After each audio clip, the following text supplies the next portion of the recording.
이 시간에는 오늘 1월 16일 주일 저녁 예배를 통해서 또 함께 하나님 말씀을 나누고 은혜를 받도록 하겠습니다.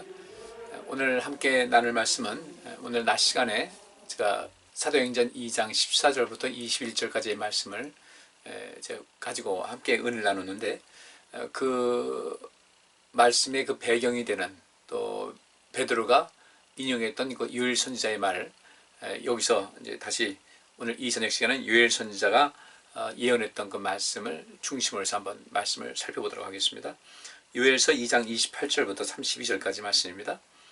그 후에 내가 성령을 모든 사람에게 부어주겠다. 너희 자녀들은 예언할 것이며 너희 노인들은 꿈을 꾸고 너희 청년들은 환상을 볼 것이다. 그때에 내가 또 나의 남녀 종들에게 성령을 부어줄 것이며 내가 하늘과 땅에 이상한 징조를 보여줄 것이니 곧 피와 불과 연기 기둥이다. 나 여호와의 크고 두려운 날이 오기 전에 해가 어두워지고 달이 핏빛으로 변할 것이다. 누구든지 나 여호와의 이름을 부르는 사람은 구원을 받을 것이다. 내가 말한 대로 시온산과 예루살렘에서 피할 자가 있을 것이며 살아남은 사람 중에 나의 부름을 받을 자가 있을 것이다. 아멘. 베드로가 그 오순절 성령이 임했을 때 설교를 하면서 요엘 선지자의 말씀을 인용을 했어요. 그러면 요엘 선지자의 그 말씀을, 그 예언을 인용했다. 인용해가지고 이제 그때 앞으로 성령께서 임하실 것에 대한 것이 성취가 이제 거기서 이루어지고 있는데요. 그럼 이 당시 요엘 선지자, 우리 요엘서를 보게 되면 요엘 선지자가 외칠 그 당시에도 그 유다에는 굉장히 큰 어려움이 있었잖아요. 그 메뚜기 떼로 인해서 그 엄청난 그 피해를 입었고, 뭐 땅이 초토화되기 뭐 일보 직전이었죠. 거의 뭐 황폐가 된 이런 상태에서 그때도 주님께서 하신 말씀이 너희는 내게로 오라는 것이었어요. 내게로 돌아오게 되면 너희가 살 것이다. 내게로 돌아와라. 지체하지 말고 와라. 그러면 그런 가운데 너희가 내게로 돌아와서 나의 이름을 부를 때는 내가 너희를 구원하겠다는 말씀을 주신 거예요. 그러니까 그때는, 그러면 그때 그 이스라엘 백성들이, 그 유대인들이 그렇게 하나님 말씀에서 벗어나서 그렇게 죄악된 삶을 살다가 이제 하나님의 경고하심을 받아서 다시 돌이키고 자기의 죄를 뉘우치고 고백하고 죄사함 받은 이런 상태에선 그러면 어떤 일이 있었을까? 단순하게 요엘 선지자가 예언한 것은 아무래도 먼 이후에, 그리고 예수님께서 이제 승천하시고 난 다음에 이 말 그때만 해당되는 것인가? 그러면 그 당시에 요엘 선지자가 이 말씀을 선포할 당시에 그때는 그때 여호와께로 돌아오기만 하면 그냥 뭐 이런 성령의 역사도 없었고 그냥 그렇게 넘어갔단 말이냐? 물론 아니죠. 그 당시에도 하나님께서 내게로 돌아오라라고 했을 때 성회로 모이고 또 특별한 모임으로 모이고 나를 찾으면 내가 너희를 구원할 것이다 라는 그 말씀대로 그 당시에도 이렇게 그 오순절 성령의 역사가 있음을 통하여 보편적으로 일반적으로 모두에게 임한 것은 아니었지만 이러한 유사한 어떤 하나님의 도우심의 손길은 분명히 있었을 것이라는 거죠. 왜냐하면 그 당시 요엘 선지자 당시에 그 국가적으로 큰 위기 상태에 빠져 있었거든요. 그리고 그 하나님께서 앞으로 너희가 내게로 돌아오면 먼 훗날 내가 성령 보내주셔서 이렇게 할 것이다, 그런 것이 아니었겠죠. 그 당시에도 하나님께서 도우심의 손길을 베풀어 주셨다는 거예요. 그래서 요엘서 3장 16절부터 20절까지 말씀은 이런 말씀이 있어요. 여호와께서 시온에서 부르짖고 예루살렘에서 외치실 것이다. 하늘과 땅이 진동하리라. 그러나 여호와는 자기 백성의 피난처가 되시고 이스라엘 자손의 산성이 되실 것이다 라는 그런 말씀이 있어요. 그러니까 내게로 돌아오게 되면 나는 너희의 피난처가 될 것이고 너희의 산성이 될 것이다. 그러면서 여호와께서 시온에서 부르짖고 예루살렘에서 외치신다는 거예요. 무엇을 외쳤겠어요? 왜 시온에서 부르짖고 예루살렘에서 외치셨겠어요? 무슨 말씀하셨겠어요? 돌아오라는 것이죠. 왜? 그들이 지금 죄악 가운데 빠져서 점점 이 국가도 망하고 상당히 어려운 중에 빠져있는 그들을 구원하시기 위해서 주님께서 부르짖으면서 외치신 거예요. 그리고 그때에 이제 하늘과 땅이 진동하는 역사가 있을 것이라는 거죠. 왜? 그러한 그 여러 가지 징조가 보임을 통하여 이 하나님 믿는 백성들이 이것이 하나님의 뜻이구나, 하나님께서 역사하시는 어떤 것이구나 하는 것을 깨닫게 하게 한 거예요. 그저 말로만 하게 되면 우리 사람들은 그렇게 어떤 특별한 자극이 없으면 마음이 잘 편하지 않아요. 그래서 하늘과 땅이 진동할 만한, 하늘과 땅이 진동하는, 그렇다고 해서 하늘과 땅이 막 진동하는 그런 것보다는 하늘과 땅이 진동하고 사람들이 깜짝 놀랄 만한 어떤 사건이 있었을 것이다. 그러면 그때 그렇게 여호와 하나님의 임재하심을 깨닫고 하나님께로 돌아오는 사람에게는 하나님께서는 자기 백성의 피난처가 되시고 이스라엘 자손의 산성이 되실 것이다 그리고 여호와께서 이렇게 말씀하십니다. 이스라엘아, 그때 너희는 내가 나의 거룩한 산 시온에 사는 너희 하나님 여호와임을 알게 될 것이다. 예루살렘이 거룩한 도시가 될 것이며 외국인이 다시는 이것을 침범하지 못할 것이다 라는 이 말씀하셔요. 그러니까 그때에도 그 요엘 선지자 당시에도 하나님께 돌아오는 사람들은 반드시 하나님께서 구원하심의 역사를 베풀어 주신다는 것이죠. 그때도 여전히 하나님이신 이 성령은 오순절 성령께서 강림하신 그 사건은 특별한 의미가 있죠. 그때는 내 남종과 내 여종에게 또 자기가 회개하고 예수님을 믿고 또 예수님을 받아들이고 그리고 이제 그 죄사함을 받게 되는 이런 사람들에게는 성령을 보내주신다. 그 사람들에게 성령 베풀어 주셔서 이렇게 보편적으로 일반적으로 성령께서 임하신 것과는 다르지만은 요엘 선지자 당시에도 하나님께 돌아오는 자는 하나님께서 반드시 구원하셨을 것이라는 거예요. 이건 당연한 것이죠. 그러면 이제 그러한 그 어떤 1차적인 그 어떤 예표적인 사건이 있었어요. 요엘 선지자를 통해서 이렇게 말씀하시고 일단 이 성령께서 임재하시고 역사하시는 모든 것을 예언하실 뿐 아니라 그 당시에도 그런 일이 벌어졌을 것이라는 거예요. 성령의 역사 속에서 하늘과 땅이 진동하는 이런 모든 것, 이런 그 깜짝 놀랄만한 어떤 사건 통해서 하나님께서 그들의 피난처가 되시고 그들의 산성이 되신다는 이것을 분명히 보여주셨을 것이라는 겁니다. 그 다음에 또 하나님의 보호하심 받아서 이제 인생 살아가겠죠. 어쨌든 그러다가 이 이스라엘 백성들이 결국은 하나님께서 원하시는 그런 삶을 살지 못해서 결국은 나라가 망했단 말이에요. 망했음에도 불구하고 하나님께서는 그 이스라엘 백성들에게 여전히 희망의 끈을 놓지 않습니다. 왜냐하면 그 긴 역사 속에서 이스라엘 백성들은요 다 망가진 것은 아니었어요. 물론 남은 자들은 소수였어요. 소수의 사람들이었지만 그들이 여전히 하나님께서 원하시는 그 일을 감당하고 있었다는 겁니다. 뭐 세례 요한 같은 사람 마찬가지죠. 왜 그들이 그 사해 그쪽에 그 동굴 속에 왜 있었겠어요? 왜 그렇게 광야에서 약대 털옷을 입고 그저 천비난 생활, 금욕적인 그런 삶을 살면서 왜 그러고 있었을까? 그곳에서 그런 세례 요한 같은 경우는 하나님과의 굉장히 깊은 대화를 나눴을 것이라는 거예요. 그러면서 예수님께서 오신 모든 길을 평탄하게 하고 예비한 것이죠. 그런 사람들이 많지는 않았지만 적어도 그 소돔과 고모라에 의인 10명이 있으면 하나님께서 멸망시키지 않는다고 하신 말씀대로 그렇게 그 하나님의 나라를 위한 이스라엘 민족들을 버틸 수 있는 그 소수의 사람들이 여전히 있었다는 거예요. 하나님께서는 그들을 통해서 굉장한 역사를 베풀어 주셨죠. 그리고 오순절 성령의 역사가 임했을 때, 성령께서 강림하셨을 때 그때 남은 사람들도 그렇게 많은 사람들은 아니었어요. 한 120여 명 정도 남아있는 사람들, 그들이 최초로 성령의 충만함을 받게 된 것이죠. 그 외에 많은 사람들, 예수님께서 승천하실 때 500여 명의 사람들이 봤다고 그랬는데 근데 이들이 이제 기도에 힘쓰라. 그리고 승천하신 다음에 열흘이 안 돼가지고 열흘쯤 됐을 때 성령께서 임하셨잖아요. 조금만 참으면 되는데 그 주님의 말씀을 제대로 믿지 못하더라는 거예요. 자, 우리는 이제 그 요엘 선지자가 예언한 그 이 말씀, 베드로가 이제 그 얘기를 합니다. 요엘 선지자가 이렇게 그 마지막 때에 주의 성령이 임하실 것이다라는 그 예언을 했잖아요. 그 당시 그 이스라엘 백성들에게는 삶에 굉장히 큰 위기가 있었어요. 엄청난 위기죠. 그리고 더 나아가서 이제 그 공통점을 본다면요, 요엘 선지자가 외칠 때 그 국가에 위기가 있었다. 그 하나님 믿는 백성들이 엄청난 고통을 받고 있었다. 또 많은 사람들이 하나님을 떠나 있었다는 거예요. 그러면 오순절 성령의 역사가 임했을 때 어땠습니까?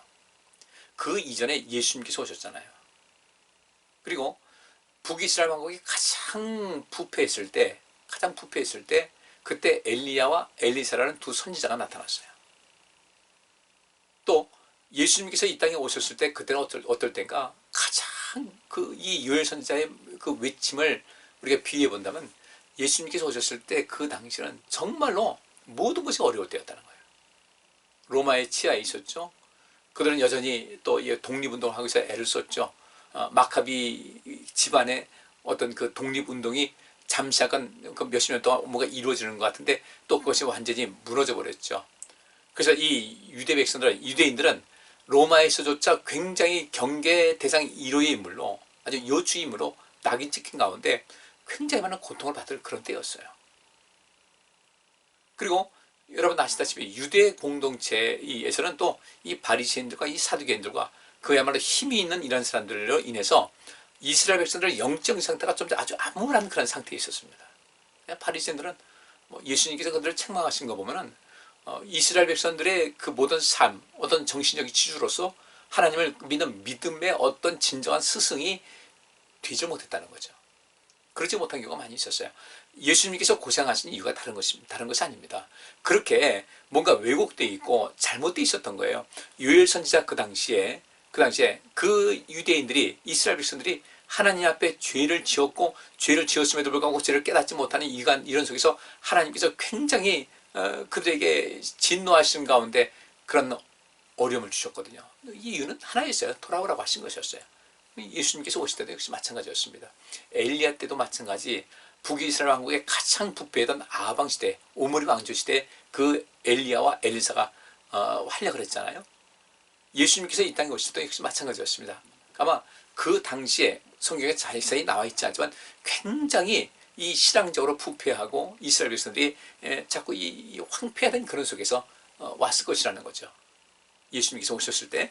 그러면 그 당시 그렇게 하시고 예수님께서 이제 떠나시면서 제자들을 삼으시고 또 이제 마지막 500여 명의 보는 사람들이 앞에서 이제 승천하셨고, 나머지 그 마가의 다락방에서 120여 명 정도의 사람들이 모여서 기도하다가 성령을 그 강림하는 사건을 체험을 했고, 거기서 그 성령이 임하시면 너희가 능력을 받는다는 그 말씀대로 그들이 능력을 받았단 말이죠. 그렇다면은 요엘 선지자가 예언한 그때하고 예수님께서 이 땅에 오셨고 성령이 임재할 그 강림하실 그 사건은 거의 비슷한 상황일 것이다. 영적으로 굉장히 부패한 그런 상태일 것이다 라는 것을 우리가 알 수가 있어요. 그래서 예수님께서 끊임없이 그 죄인들을 불러서 회개시키러 오셨고, 이젠 그 일을 제자들에게 맡기기 위해서 제자들에게 많은 경험을 하게 하신 거죠. 그리고 그 제자들이 성령의 강림하심에 그 사건에 참여하게 됐습니다. 그리고 이제 그 말씀을 외치는데, 역시 마찬가지 우리 낮 시간 본 대로 거기 베드로가 이제 여러 가지 말씀을 증거하는 가운데 요엘 선지자의 말도 인용해 가면서 쭉 얘기합니다. 그러면 그 당시 유대인들은 요엘 선지자에 대한 이야기를 들었을 때 그들의 역사잖아요. 요엘 선지자가 외칠 그때에 얼마나 이 유대 사회에서는, 이스라엘 백성들 그 사회에서는 얼마나 신앙적으로 타락을 했고 하나님과 멀어져 있던 데라는 것을 그들은 잘 알고 있잖아요.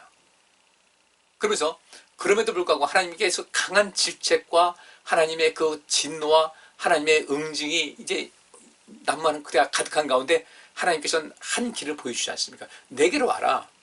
내게 오는 길은 열려있다 이거예요. 내게 오는 그 길은 누구도 막을 수가 없으니까 그 길로 오면 된다. 그러면 내가 너희를 도와주겠다, 지켜주겠다. 그리고 요엘서 3장 16절 말씀에 여호와는 자기 백성의 피난처가 되시고 이스라엘 자손의 산성이 되실 것이라는 그 말씀대로 내가 너희의 피난처가 되어주겠다. 내가 너희 산성이 되어줄 테니까 오라는 말씀이었어요. 그러면 내가 내 영을 너희들에게 보내어서 하나님의 신인 성령께서 이들을 지켜주실 것이다. 이 보장을 하신 것이거든요. 그리고 그 가운데서 누구든지 주의 이름을 부르는 자는 구원을 얻을 것이다라는 그 말씀대로 누구든지 내 이름을 부르라는 거예요. 어떤 마음으로? 진실된 마음으로요. 잠시가 그냥 어떤 어려움을 잠시 면피할 목적으로 그러는 것이 아니라 진정으로 우리가 하나님 떠나서는 아무것도 할 수 없습니다라는 그런 마음을 가지고 나를 찾고 나를 부르면 내가 너희를 만날 것이고 너희는 구원을 받을 것이라는 것을 말씀해 주신 거예요. 그렇다면 이것을 예수님 제자들 그 성령 강림의 그 오순절 성령 강림의 사건과 이제 연이어 보게 되면 어떤 것이겠습니까? 이스라엘 백성들 그 요엘 선지자 당시에 그 엄청난 사건이요. 먹을 것 없죠. 그렇죠? 이 먹을 것이 없을 때 사람은 가장 기본적으로 그것 때문에 문제가 됩니다. 왜냐하면 일단 먹어야 생존할 수 있잖아요. 근데 먹을 것이 없어요. 그 엄청난 그 고난. 그러면 이때 성령께서 임재하셨다고 할 때 왜 그때 임했을까? 아주 편안할 때였을까? 아니면 그냥 모든 것이 그냥 만족하고 안전한 그런 때였을까? 그렇지 않죠. 우리 역사를 볼 때 예수님께서 이 땅에 오셔서 그렇게 복음 증거하시고 또 하나님 나라를 위해서 하나님의 의를 위해서 이 많은 일을 감당하실 때 결국 그 일 때문에 예수님께서 죽으셨잖아요. 로마 정치인들과 또 이스라엘 백성들의 그 종교 지도자들, 바리새인들과 사두개인들, 또 이 모든 그 로마 제국에서 이런 모든 것을 혁명을 일으켜가지고 그것을 뒤엎으려고 하는 그 열심당원들, 그들도 예수님의 적이었어요. 아니, 왔으면은 우리 같이 해서 완전히 뒤집을 일을 해야지. 그 힘 가지고 뭐 하는 거냐. 또 그 당시 로마 정치를 잡고 있는 그 정치가들은 어떻게 했어요? 그냥 자기가 있는 곳에 조용하면 좋을 텐데 예수님께서 오시니까 사실 시끄러울 이유가 없었던 거예요. 그런데 예수님을 시기하는 바리새인들과 사두개파 이 사람들이, 그 지도자들이, 종교 지도자들이 계속해서 이 문제를 해가지고 압력을 넣으니까 결국은 그들이 다 같이 한 패가 돼가지고 예수님을 죽인 거예요. 그러니까 굉장히 암울한 시대였다는 거죠. 그때. 그 암울한 시대였기 때문에 예수님께서 오신 거예요. 편안할 때 같으면 예수님께서 그때 굳이 그때 오실 필요가 있을까? 가장 암울한 시대. 오죽하면 예수님께서 태어나셨을 때 동방박사들이 그저 헤롯 왕의 부탁을 듣지 않고 따로 그냥 피해가 버리니까 그 당시에 2살 미만 아이들을 다 죽이는 이런 참혹한 시대. 그러니까 거기다가 예수님께서 이제 죽으시고 부활하시고 승천하셨는데 역시 그 당시 그 어려운 상황과 하나님 믿는 그 백성들이 살아가는 게는 너무도 힘든 그런 시기였어요. 그래서 성령께서 오신 거예요.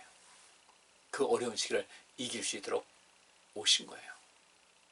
그것뿐 아니라 성령께서 오신 것은 그렇게 하나님의 뜻을 따라서 하나님을 찾아서, 그러니까 하나님 내게로 오라고 했으니까 하나님께 가지 않습니까? 그러면 하나님께 간다고 했을 때 하나님께 간 것으로 주여 저희가 왔습니다. 그걸 끝났겠어요? 아니죠. 왜 나를 찾으라고 하셨겠어요? 내게로 오라고 하신 말씀은 뭐겠어요? 내게 가서 나만 섬기고 나한테 예배만 하고 예배만 드리고 그냥 이 속에서 나한테 기도만 하고 일을 아니었겠죠. 당연히 이스라엘 백성들은 온 세계를 향한 하나님의 제사장으로서 택함받은 사람들이기 때문에 그 일을 감당하라고 하나님께서 부르지 않았겠어요. 그리고 그들에게 그렇게 주의를 하려고 애쓰는 그런 사람들, 늘상 위협에 노출되는 그런 사람들의 산성이 되시고 피난처가 되신다고 하는 것도 아니겠어요. 그런데 우리는 이것을 잊어버린다고요. 주의를 하려니 힘들다, 피곤하다, 귀찮다, 이런 등등. 그걸 내가 어떻게 하냐, 난 그런 걸 할 힘이 없다. 그러니까 우리가 은연중에요, 나는 하나님을 못 믿겠습니다 라는 그런 말이 은연중에 나온다는 거죠. 우리가 주의하는 거 못할 게 뭐 있어요?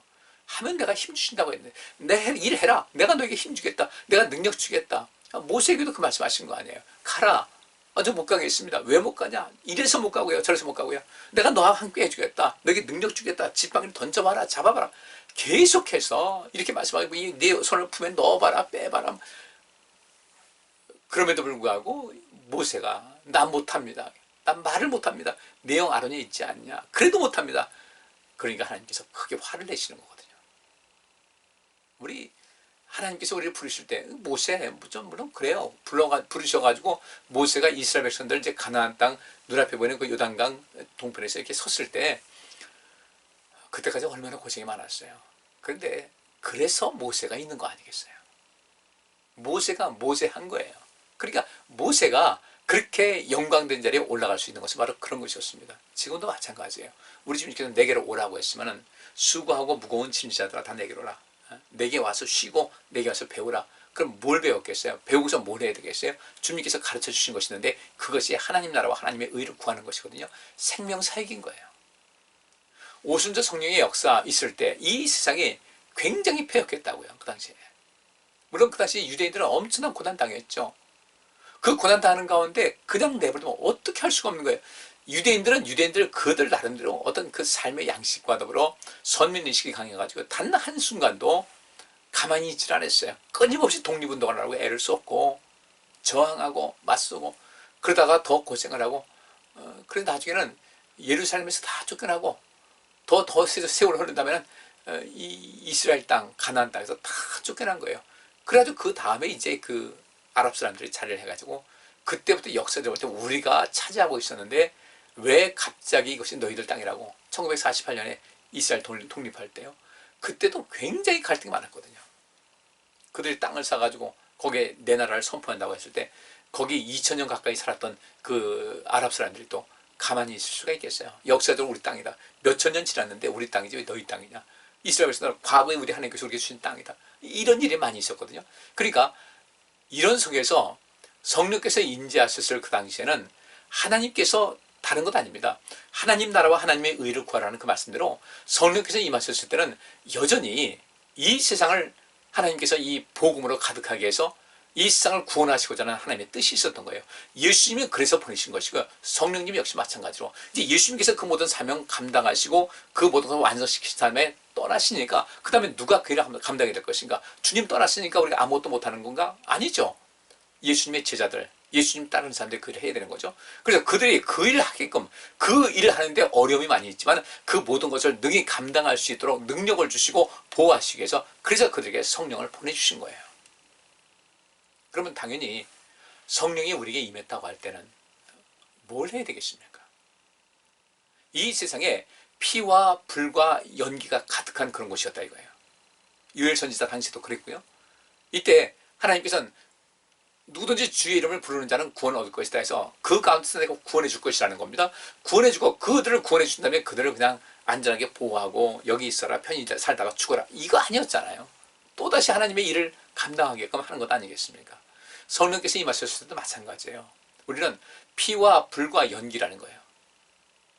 사륙과 이 온갖 방화와 거기서 나오는 이 연기 때문에 하늘이 다 가려가지고 해가 안 보이고 낮이 검어지고 말이죠. 어두워지고 달빛이 안 보이게 할 그때에 이 세상을 구원하실 그 하나님의 계획을 성취하라고 너희들이 그 일을 해야 되겠다고 해서 우리 예수님께서는 그 모든 사역 다 완성해서 떠나신 다음에 우리에게 그 영광된 그 직분을 맡기려고 성령께서 임하신 것이거든요. 그런데 이 성령 받았다고 할 때 능력이 임한 것을 능력 가지고 전부 다 이 시대는 자기 것을 삼고 자기 자랑하느라고 정신이 없었던 거예요. 성령 받아가지고요. 피와 불과 연기 이것을 하나님의 진노가 이 세상에 임하지 않도록 그렇잖아요. 아브라함이 소돔과 고모라 하나님께서 심판하신다고 했을 때 그렇게 불바다가 되지 않게 하기 위해서 아브라함이 간청한 것이 하나님 50인이면 40이면 30이면 10명만 있으면 어떡하겠습니까?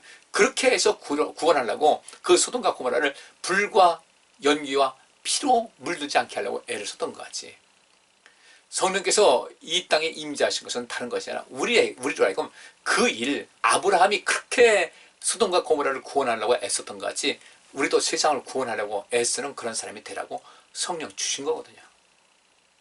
그리고 그 당시 잘 아시다시피 로마의 치하에 있을 때 얼마나 그 사람들이 고생 많이 했습니까? 얼마나 많은 사람이 죽었어요. 얼마나 그들이 오랜 기간 동안 지하 무덤에서 숨어가지고 인생을 태어나서부터 거기서 살고 거기서 죽는 이런 사람들이 있었을 텐데 밖에 나오지 못하고요. 뭐 가끔씩 나왔겠죠. 근데 주된 생활이 그 지하 동굴 무덤 속에서 일생을 살아가면서 믿음을 지켰던 그 사람들은 그들이 가졌던 믿음의 참된 모습은 무엇일까를 좀 생각해야 되거든요. 어려운 때에 있기 때문에 그 당시에 하나님 믿는 사람들 예수님을 따르는 그 제자들이 어려울 때였기 때문에 성령께서 함께 하신 거예요. 그것을 이기고 생명사역을 감당하라고 하나님께서 성령께서 임하셔서 그들에게 능력을 주셨고 능력이 무엇이겠습니까? 담력이죠. 그 마음이 두려우면 어떻게 되겠어요? 누구나 죽음에 대해서 두렵지 않겠습니까?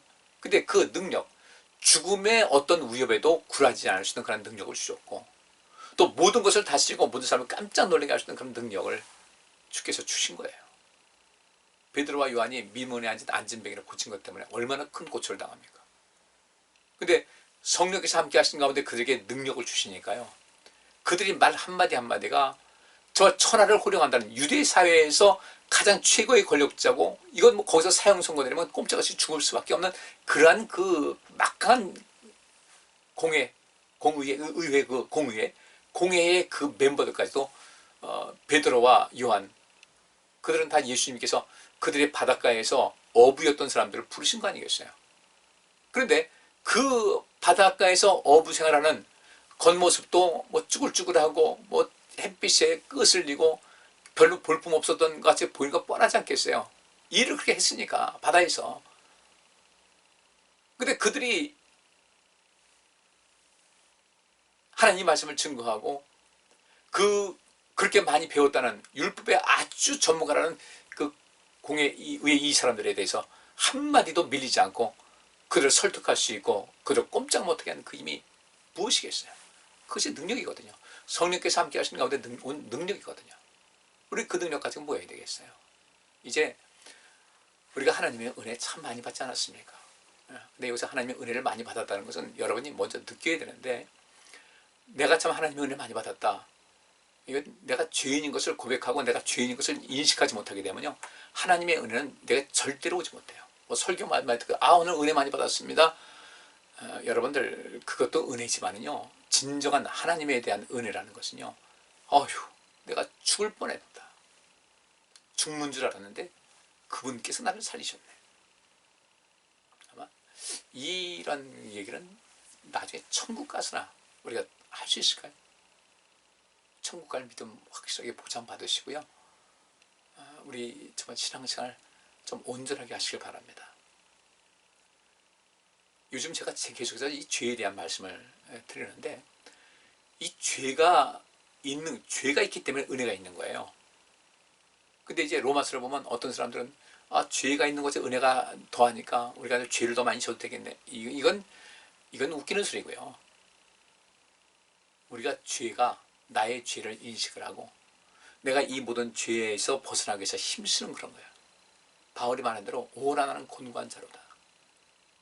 누가 나를 이 사망의 끈에서 나를 건져낼 수 있을 것인가.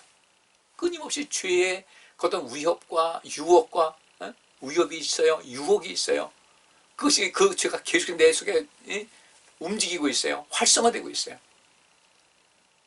그러고 보니까 우리 하나님 말씀을 딱 비춰보니까 정말로 바울은 자기 자신 못해 정말 형편없는 사람같이 보이는 거예요. 그럼에도 불구하고 그 죄와의 싸움에서 항상 이기고자 죄 뜻대로 살고자 애쓰는 그 바울을 하나님께서 기뻐 받으신 거거든요. 근데 이 시대는 죄에 대한 개념이 없다는 거죠. 죄 하면 그냥 누구 좀 미워한 게 죄를 나나? 여러분, 그것도 죄지만요, 우리가 하나님 말씀에 불순종하고 하나님을 겉으로 섬기는 것 같은데 그분에게 마음은 없고,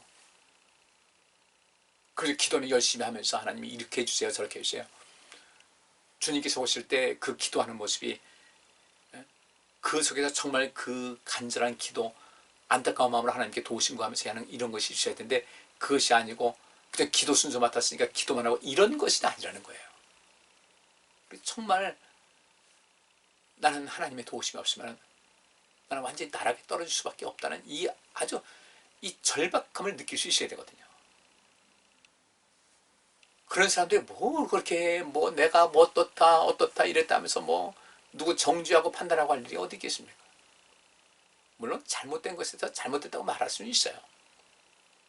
그러나 그 속에 사람을 미워하는 마음은 없애야 되겠다는 거예요. 선한 마음이 들 수도 있어요. 상대방이 잘못해가지고 강하게 거기에 뭐라고 할 수는 있어요. 그런데 그 속에서 나는 아무 문제 없는 것 같이, 나는 완벽한 사람 같이 그런 그 모순은 범하지 말자는 거예요. 그래서 이 베드로가 그 말씀 증거할 때 거기 있던 모여있는 사람들이 정확하게 본 겁니다. 베드로가 어떤 설교를 했는지 자세하게 나와 있지 않아요. 근데 예수 그리스도에 대해서 말하고 있어요.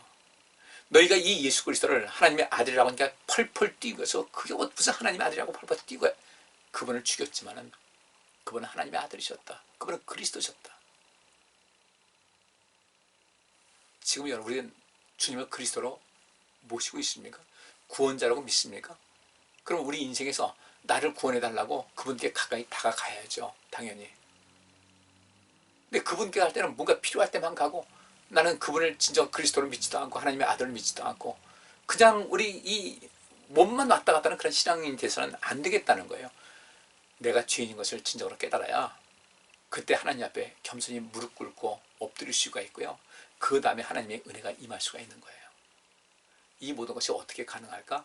성령께서 우리에게 임하셨을 때, 성령의 인도하심을 따라 사는 사람들을 봤을 때, 그제서야 바로 이 성령의 눈으로 나 자신을 볼 수 있고 세상을 볼 수 있어서, 세상을 향해서는 사랑, 나 자신을 위해서는 회개와 죄에 대한 고백, 그래서 하나님과의 은혜를 끌어들일 수 있는 이런 모든 것이 가능하다는 것이죠.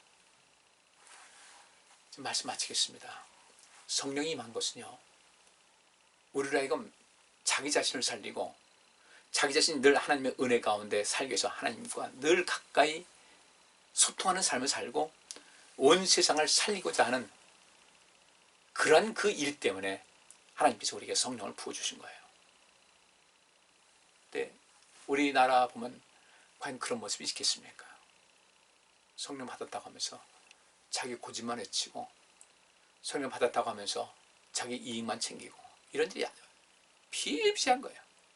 뭐 목회자들부터 시작해서 성도들까지.